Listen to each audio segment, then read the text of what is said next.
So this will be our last episode dealing with chapter 3, the chapter of Healing America's Narratives that deals with women's history. And I'm going to close with a bit of an allegory. Most of you have heard of, if not read and or seen movies based on Mary Shelley's Frankenstein. And again, it's important to note, I believe, that Mary Shelley was the daughter of Mary Wollstonecraft, who wrote The Vindication of Women's Rights back in the 1700s. Her daughter, Mary Shelley, was, fortunate enough, or depending on your perspective, unfortunate enough to hang around with Lord Byron and Percy Bysshe Shelley, who was her husband. And one evening when they were hanging out together, Byron suggested that they should all write ghost stories. And that night, in a dream, the story of Frankenstein came to Mary Shelley, and most of us have, again, either read it or seen movies based on it. What I'm about to say next is based on the novel itself, not on any one of the movies. When I was a kid, the Boris Karloff Frankenstein was the most popular one, but I've seen subsequent movies, including Mel Brooks' The Young Frankenstein, since then. But basically, in the movie, Victor Frankenstein, a highly educated but ambitious and perhaps a little bit over the top scientist, ends up creating life from various body parts.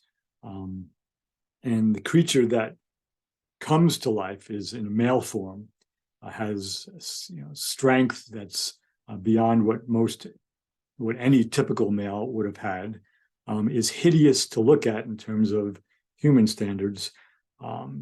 And when Victor Frankenstein sees what he's created, he basically runs away from it. The creature, what Frankenstein refers to as the fiend, the creature, eventually finds him.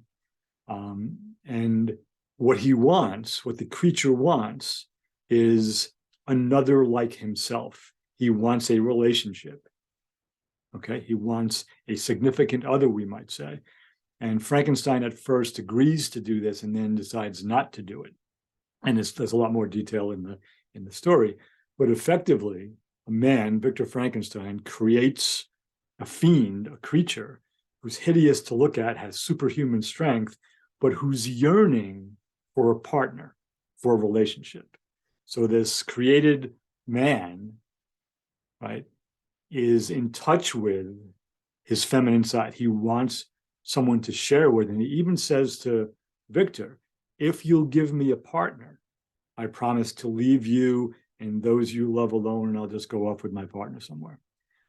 Frankenstein, the doctor, eventually decides not to do that.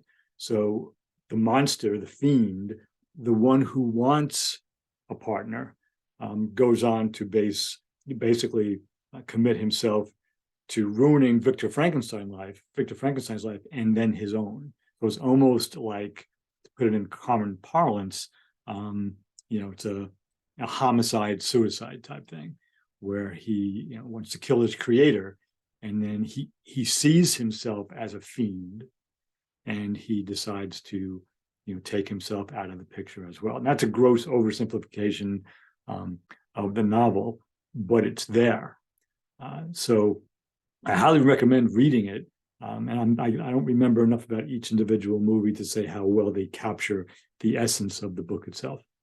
So we need to fully integrate healthy masculine and healthy feminine energies, or spirits, in each of us, regardless of how we identify in terms of gender, or if we identify in terms of gender. So again, thank you for tuning in. We will begin speaking about chapter 4 in the next episode, and that's the history of Native Americans.